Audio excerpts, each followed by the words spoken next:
Sociology and the Social Sciences, page 2. The boundary line between sociology and the other social sciences is not a clear or permanent one. There is a substantial overlap in subject matter between many of the social sciences, and several of them use similar methods. To help identify the points of similarity and difference with sociology, we will take a brief look at the other major social sciences: anthropology, psychology, political sciences, and economics. Okay, now, we have to understand the difference between natural science and social science.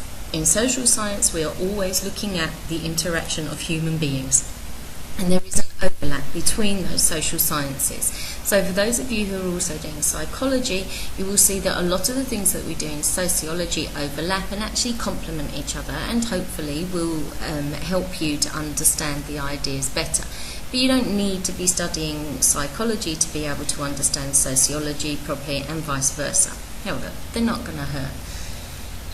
So, social anthropology. Social anthropology and sociology can be said to have almost identical theoretical interests, since they both investigate social and cultural aspects of group behaviour. Additionally, social anthropologists believe human beings are fundamentally alike and share the same basic interests. They therefore study systems of beliefs and examine the relations between beliefs, customs, and institutions and actions. However, there are two important differences between sociology and social anthropology. Sociologists concentrate more on social relationships than on culture, whereas the social anthropologist is very interested in ideas and beliefs, religious and symbolic, as well as social relationships. Alright, so a sociologist is looking at social relationships. So it's looking more at the individual and the way that that then builds out around to the society, whereas anthropology is looking more at culture as a whole. So a bit more of a macro overview rather than a micro view, as we talked about in the last lesson. The other difference is that social anthropologists typically work in communities that are small scale, simpler technologically, and less familiar socially and culturally. They have thus pursued an interest in total social systems in which all of the members know each other, which is difficult to parallel in complex, large-scale societies. Okay, so having said they're more macro because they're looking at a whole culture, what they then do is pick a micro culture, if you like, a very small culture, and they look at those. Why are they different to everything else that you see around you? So they may choose to do a study of a very small tribe in Africa and work with those. And that's where social anthropology works and is different from sociology, which is looking from a macro perspective at the whole of society. The problem with looking at a small group as a social anthropologist is that whilst that is very interesting in understanding them, if they don't actually interact with the rest of society, then they have no impact on the rest of society. And so that whole macro view is lost. Psychology. Some psychologists focus on biological processes in explaining human behaviour, while others place greater emphasis on environmental factors. This latter group clearly overlaps with sociologists in terms of fields of interest. Stanley Milgram, for example, in his studies of conformity and obedience to authority, has developed many ideas of interest to sociologists, and it is this point that the divide between the two disciplines becomes somewhat artificial. Okay, so if you're looking at the environmental effects on somebody psychologically, that also is a sociological effect on them, and so there is this complete overlap. Psychology has, however, adhered to a more scientific approach, seeing the laboratory experiment as the most effective means of investigation. By contrast, most sociologists see the laboratory as too isolated from reality to give an adequate description, explanation, and prediction of everyday behaviour. Okay? If we stick human beings into a laboratory, then we know they are going to behave differently because they're not in their natural surroundings. But psychology still uses experiments and laboratory investigations very much as its main form of finding out about behaviour amongst humans, animals, and whatever else they're investigating. investigating. Another difference between the two subjects arises from the fact that sociology is the study of the attitudes and behaviour of people as a result of the influence of groups and of the whole society. This emphasis on the communal dimension contrasts sharply with psychology, which is more concerned with studying individual characteristics and which tends to assume the important role of internal factors such as personality and intelligence that may be inherited from parents. Okay, so often with psychologists, when people go to them because they want counselling, they will talk about all those types of backgrounds, you know, the influence of their parents, the influence of other people in their family on them. Whereas sociology is saying that that's not enough. There's far more to it that we want to know about human beings. Yes, it's good to know that psychological detail, but sociology is looking for a wider perspective. Political science. Political scientists are interested in the study of power, of authority, and of how we decide whether power is legitimate or illegitimate. Sometimes, therefore, they focus on the political institutions of national and local government, and sometimes on other behaviour which indicates how political ideology affects what we do. For example, the relationship between voting and social class. Okay, so political science is looking at where the power and authority come from. Remember, we've talked about before the differences of power and authority. I can have power over you, that means I order you to do something and you are scared, therefore you do it. Alternatively, I may have authority over you.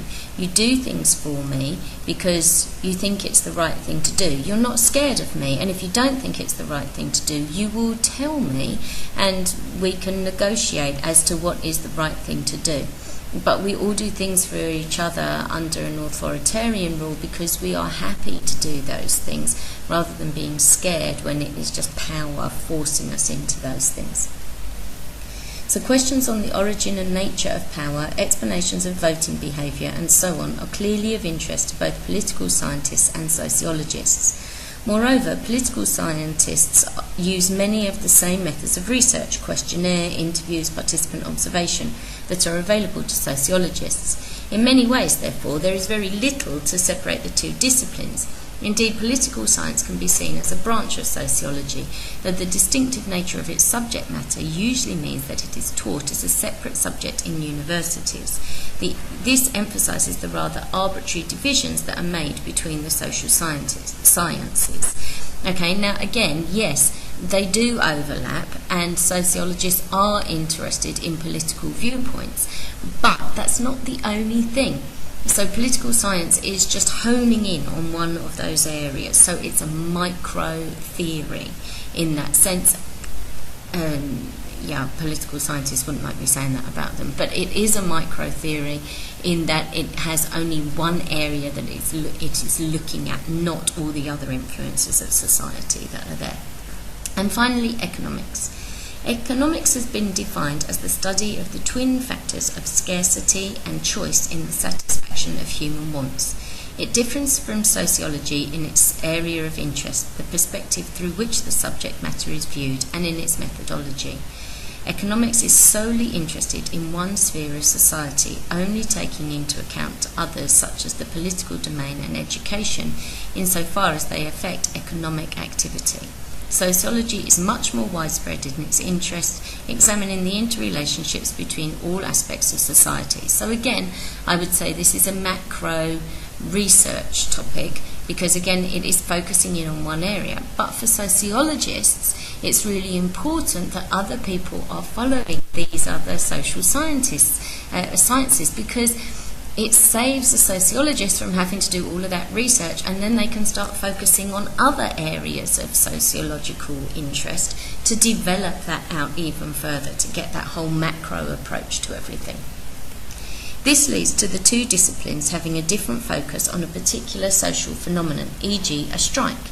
Economists will be interested in the effects the strike might have on levels of demand and supply, unemployment, and so on, while sociologists may also be concerned with the personal interactions leading up to the strike situation, its significance for family life, and its possible implications for the power structure of society.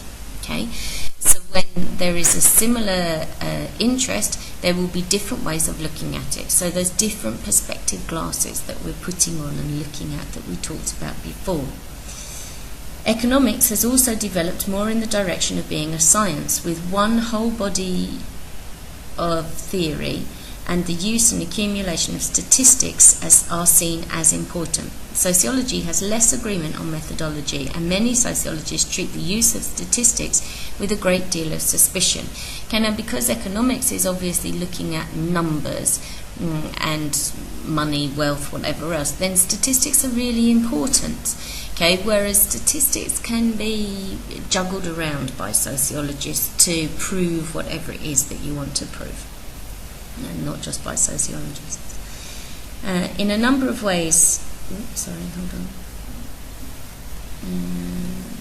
In a number of ways, however, these differences should not be exaggerated. There is an increasing realization of the value of studies combining several techniques and approaches.